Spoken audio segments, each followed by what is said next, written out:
Roronoa Zoro is not Admiral Level. Okay, before you completely incinerate me in the comment section, let me explain. Yes, Zoro at this current moment in the One Piece anime does not have the attack potency that matches that of an Admiral or Yonko or really any high tier character just yet, such as Shanks, Mihawk or Kaido, but he's actually much closer than you may think. So, with that being said, what is Zoro's actual strength? And how does he stack up against the current high tiers of One Piece? Well, in this video, we're going to answer these exact questions.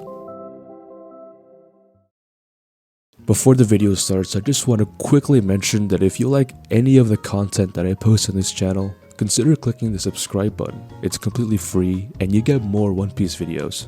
Anyway, to understand where Zoro stands today, we have to take a look back at where he began. Zoro started his journey with an almost fanatical dedication to physical training and an innate raw talent for swordsmanship. Even in his early days, Zoro's strength in One Piece is of course amongst the strongest in the Straw Hats. In terms of attack potency, during the pre-time skip era, Zoro was a master of localized destruction. Techniques like onigiri or tatsumaki could cleave through multiple opponents, shatter rocks, or slice apart significant structures. At this point, he was able to cut Daz Bones' steel in Alabasta, one-shot Hybrid Kaku in Enies lobby, as well as damage a pacifista along with the help of Luffy and Sanji. So at this point, he's already considerably stronger than low-ranking officers of Emperor crews. His power was impressive for his age and experience, certainly enough to dispatch fast members of lesser opponents, and even challenge powerful early game antagonists. At the end of pre-time skip, Zoro's AP is roughly island to maybe large island level.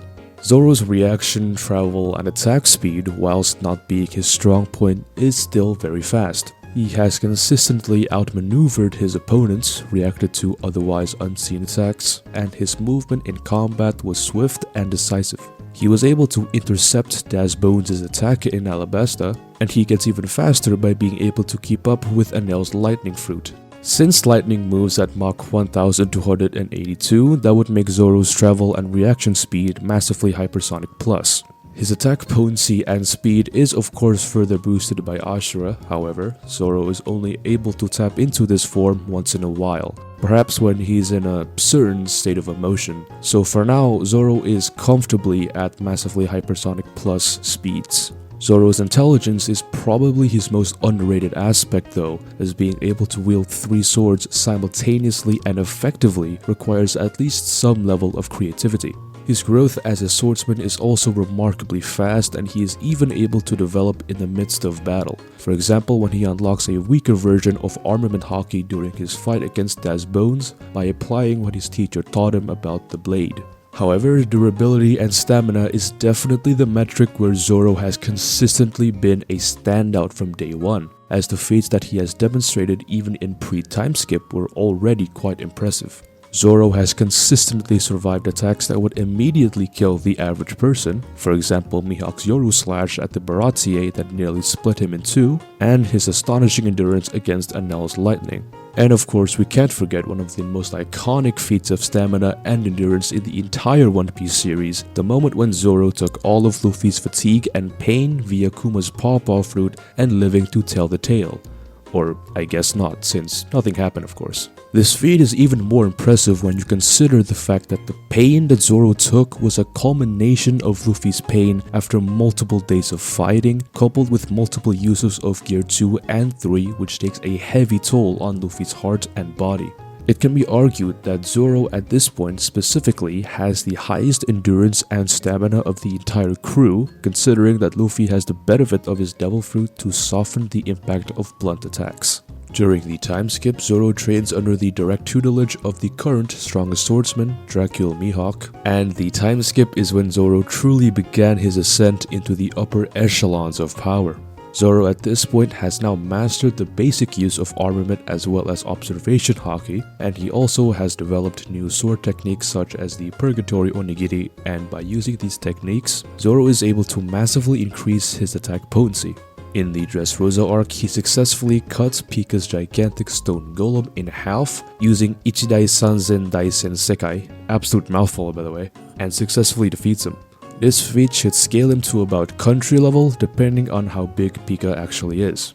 Then finally, the Wano arc is where Zoro's feats get truly ridiculous. During Roof Piece in the battle against Kaido and Big Mom, Zoro uses all of the strength that he has to block Kaido and Big Mom's combined Hakai attack. Of course, he didn't fully block it and it did go through, but Zoro bought enough time for the other supernova to get somewhere safe, and it ultimately saved them.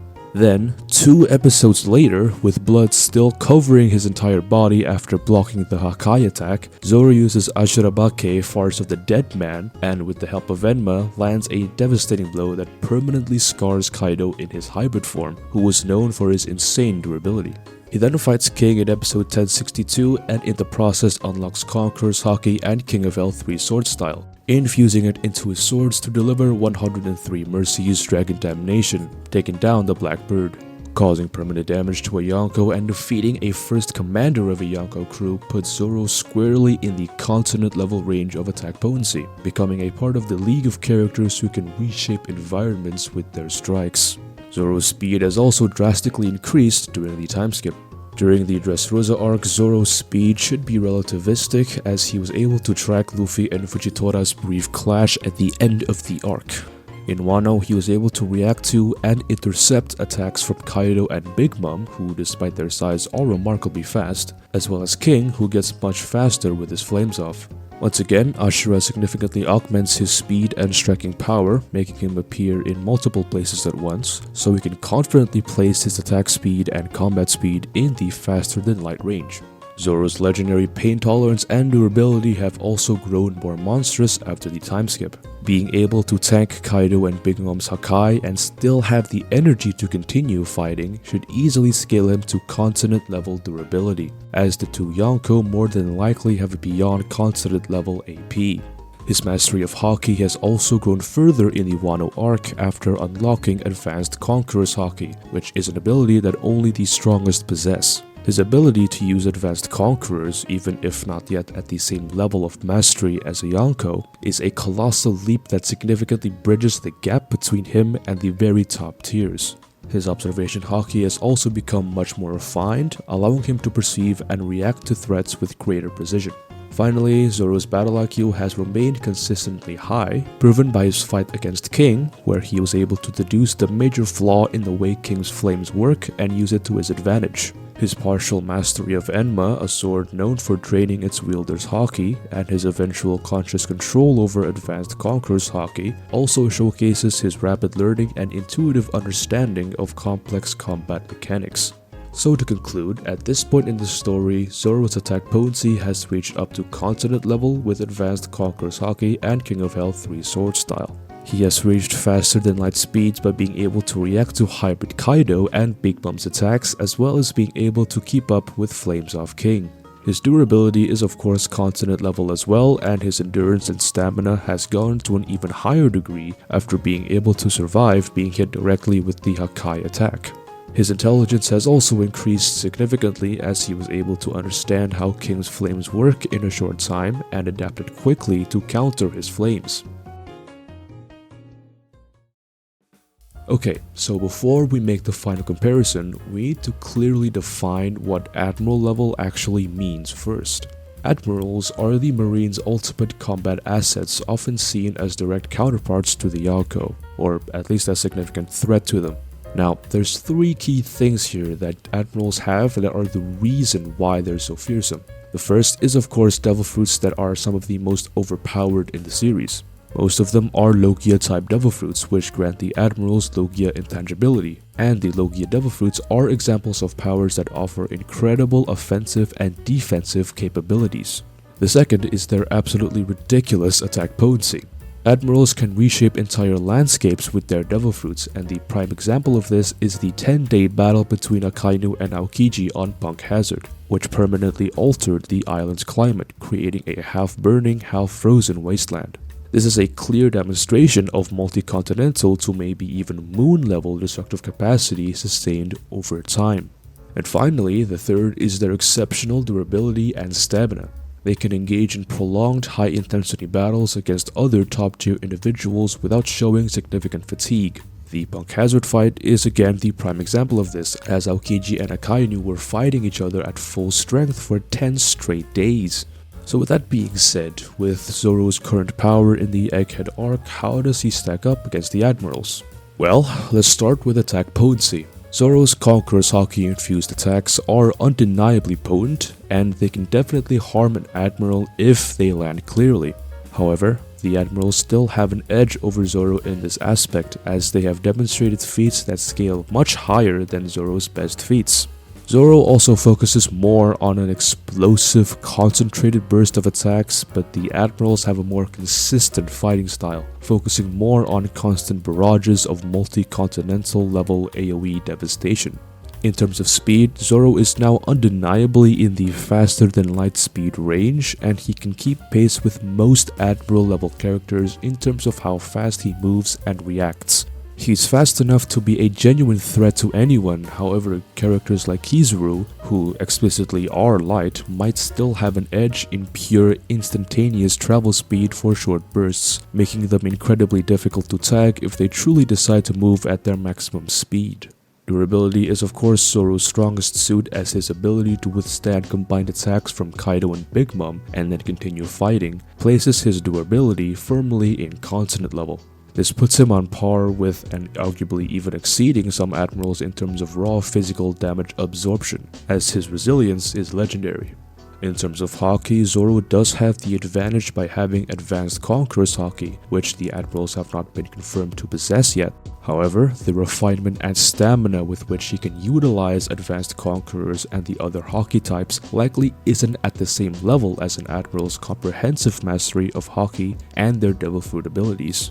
He can use it for powerful bursts, but a prolonged all-out Haki exchange against an Admiral might still be more taxing for him, as an Admiral's Haki is likely more consistent and ingrained, since these guys have years of experience under their belt already. Of course, the Admirals also have an advantage against Zoro in their overpowered Devil Fruits, which offer inherent advantages like Lugia intangibility, mass manipulation, and widespread environmental control. Zoro has to compensate for the versatility and inherent defensive capabilities that Devil Fruits offer solely through his swordsmanship, Haki, and physical prowess. This makes his feats even more impressive, but it means he has a different toolset. And finally, while Zoro has shown immense stamina, the 10-day island reshaping battle between Akainu and Aokiji is the ultimate benchmark for Admiral level stamina. Zoro's maximum sustained output and stamina for a prolonged battle against another top-tier character is still somewhat undefined, as his fight against King was intense, but it wasn't a multi-day clash that reshaped an island. The last thing that I want to touch on is the Emperors. The Emperors are generally considered a step above Admirals, as they possess an even greater mastery of advanced Conqueror's Haki, and their overall power output, leadership, and influence are immense. While Zoro did scar Kaido, he was ultimately not able to defeat him, as Kaido's sustained output and the sheer scale of his destructive capabilities are arguably a tier above the Admiral's consistent output. Kaido's Thunder Bagua and Big Mom's Hera are examples of attacks that reshape vast areas with ease, arguably reaching small planet level consistently. Zoro's peak attacks, while immensely powerful, might still be a notch below the consistent, devastating, and wide-ranging power of a true Yonko. Now, with that all being said, it should be clear that the ultimate conclusion to how strong Zoro really is in the Egghead arc is simply that while he is incredibly close to Admiral level, he just isn't quite there yet, and there is a lot that he has to learn before he gets there. Of course, he is still undoubtedly operating at an extremely high tier. He's achieved a consonant level attack potency that is capable of wounding high tier characters, faster than light combat, attack and travel speed, durability that scales to his AP, advanced Conqueror's Haki, and so many other things. But to be considered Admiral level, Zoro's stats as of right now, such as his sustained output and stamina, just aren't good enough to cut it. I personally think that he is very comfortably in the YC1 plus tier of strength. He's definitely much stronger than Katakuri, King, Sanji, Kid, and Law, and he's relative to Yamato. And whilst he can push Admirals like Kizaru and Fujitora to high difficulty, he still doesn't have the strength or speed to overcome the Admirals. Yet. In conclusion, Zoro is the storm that is approaching, but the full sustained force of his power, capable of permanently altering the fabric of an island like an admiral, has not yet been unequivocally shown. His advanced conqueror's haki, while powerful, still feels like it's being pushed to its limits, whereas an admiral's power often feels more effortless and ingrained. However, his trajectory is undeniable. With continued growth, particularly in the further refinement of his haki mastery, and perhaps even the legendary Black Blade aspect of his swords, Zoro is destined to stand among the very strongest in the One Piece world. He is very, very close to reaching that pinnacle, and when he does, the world will truly tremble before the world's strongest swordsman. But until that time comes, Roronoa Zoro is not Admiral Level. If you enjoyed the video, make sure to click the subscribe and like button, it'll be greatly appreciated. And comment down below what you think. Is Zoro Admiral Level, or does he still have some work to do before he reaches that echelon? Let me know in the comments. Anyway, I'll see you in the next video.